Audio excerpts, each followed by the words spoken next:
Shalom, je vous salue au nom de notre Seigneur et notre Sauveur Jésus-Christ. Nous sommes à notre rendez-vous hebdomadaire tous les vendredis pour l'émission 7 minutes dans la parole de Dieu. Aujourd'hui, je vais partager un thème avec vous.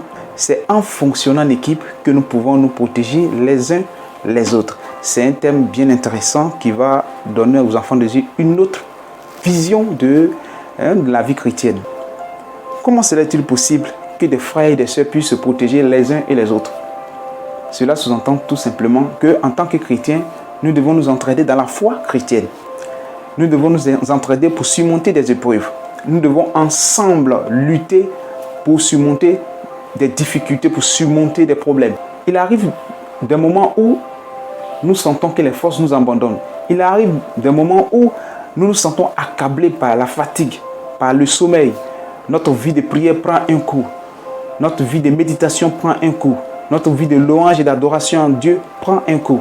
En pareille circonstance, nous avons besoin de l'aide de quelqu'un, une sœur ou un frère, pour nous soutenir, pour nous aider à surmonter cette impasse, pour nous aider à surmonter notre paresse, notre oisiveté, toutes ces choses. C'est important. Pourquoi je le dis? Parce que la Bible dit que nous formons un seul corps en Christ. Nous formons un seul corps en Christ. Alors, cela sous-entend que nous sommes tous du même corps. Nous sommes du corps de Christ. Alors, si un membre, disons, je vais paraphraser, si un membre est souffrant, alors c'est tout le corps qui ressent en même temps cette souffrance. C'est comme, je prends un exemple banal. Lorsque nous avons la carie, je vous assure que nous ne pouvons pas dormir. Tout le corps est en effervescence parce que la douleur qui se fait ressentir dans la dent rejaillit sur tout le corps. Alors, il faut que cette sensation soit visible au milieu des enfants de Dieu. Lorsque un frère ou une sœur a un problème, cela doit alors inquiéter tous les autres frères et sœurs de la même communauté. Parce que nous formons un seul corps, nous sommes le corps du Christ, alors nous devons nous entraider les uns les autres. Dans la Bible, il y a 40 passages qui nous exhortent aux uns et aux autres. Plusieurs passages nous donnent encore plus d'éclairage. Pourquoi nous devons nous entraider les uns les autres? Parce que plus nous sommes forts, plus nous sommes ensemble, nous devenons forts. Comme nous le disons aussi dans le monde, que l'union fait la force. C'est une théorie qui marche. C'est une théorie qui marche à 100%. Puisque nous sommes forts, nous réussirons. Pourquoi je le dis? Prenons un autre exemple encore, une équipe de football. Lorsque l'équipe mise sur le jeu individuel, c'est fort probable que cette équipe perde. Mais lorsque l'équipe mise sur le jeu collectif, alors c'est sûr et certain que l'équipe gagnera. Parce que c'est une tactique qui marche à coup sûr. Alléluia. C'est important. Nous devons marcher ensemble, combattre ensemble, se serrer les coudes pour que notre foi soit toujours forte, pour que notre vie chrétienne soit toujours au beau fixe. C'est important. Un chrétien qui vit une vie solitaire est une cible facile pour l'ennemi. Un chrétien qui veut vivre la vie solitaire est une cible facile pour l'ennemi. Il est important pour tout chrétien de vivre en communauté et non séparé. Lorsque nous prenons l'exemple de l'église primitive, nos devanciers dans la foi avaient cette pensée du vivre ensemble, avaient cette pensée du partage, de la charité. Ils vivaient ensemble. Ils sont même allés vendre tout ce qu'ils possédaient pour les partager entre eux. Ils savaient ce que c'est que le partage, ils savaient ce que c'est que le vivre ensemble, ils savaient ce que c'est que combattre ensemble, marcher ensemble, communier ensemble. C'est important, ça renforce la foi, ça renforce les liens. Puisque nous disons que nous sommes liés par un lien d'amour, nous sommes liés par une chaîne d'amour. Lorsque un maillon est faible, cette faiblesse doit se rejaillir sur le reste des enfants de Dieu. C'est important. Nous allons lire un passage de la parole de Dieu qui dit, 1 Corinthiens 12, versets 26 à 27, « Si un membre souffre, tous les membres souffrent avec lui. Si un membre est honoré, tous les membres se réjouissent avec lui. Vous êtes le corps, Christ, et vous êtes ses membres, chacun pour sa part. » Bien-aimés, c'est important. Comment nous protéger les uns les autres? C'est important. Nous devons d'abord, pour commencer, bannir au milieu de nous le mensonge. Nous devons bannir au milieu de nous l'hypocrisie. Nous devons bannir en nous toutes sortes de comportements qui peuvent entacher notre relation avec Dieu. Il est important pour nous, en tant que chrétiens, en tant qu'enfants de Dieu, de vivre en communauté, de manifester l'amour, de manifester le vivre ensemble. C'est important.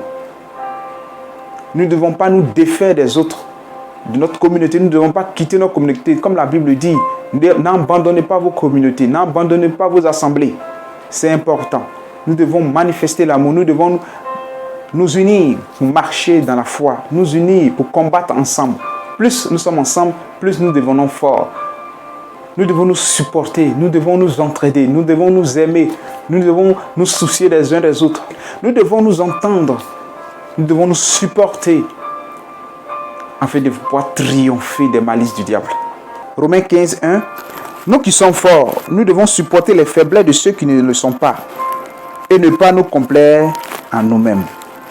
Il y a des multiples, je vous dis, il y a des multiples raisons à travers la Bible qui nous poussent à nous entraider les uns les autres. C'est important. Et la Bible nous dit de veiller, car le diable rôde comme un lion autour de nous. Nous devons nous entraider et renforcer les mailles, pour renforcer nos liens, pour ne pas qu'il y ait des failles. Nous devons nous aimer les uns les autres. Nous devons nous aimer les uns les autres. C'est l'un des éléments les plus difficiles à accomplir dans la maison de Dieu. Nous aimer les uns les autres. Parce que la majorité aime par hypocrisie, aime par complaisance, aime par profit.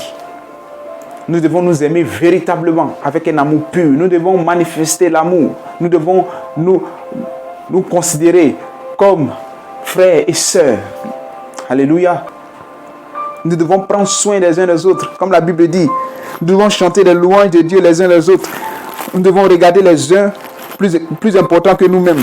Nous devons dire la vérité. Nous devons poursuivre le bien les uns pour les autres. Nous devons exercer l'hospitalité. Nous devons être humbles envers les autres. Nous devons nous édifier les uns les autres. Nous exhorter les uns les autres. Waouh, nous saluer les uns les autres. C'est important.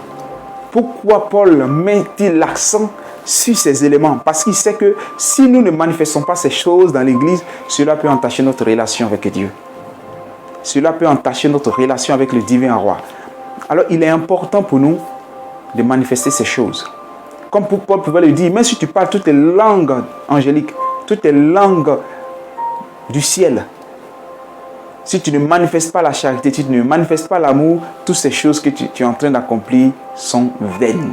Toutes ces choses sont nulles et non avenies.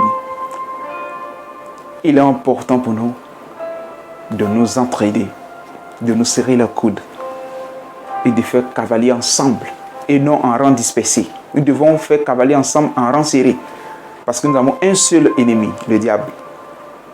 Et nous n'avons qu'un seul sauveur, Christ Jésus. Il est important pour nous, en tant que chrétiens, de nous entraider les uns les autres et non de nous diviser, de nous disperser. Que Dieu nous bénisse. Et je crois que ce message aura fait du bien à plusieurs. Merci de m'avoir suivi et à vendredi prochain.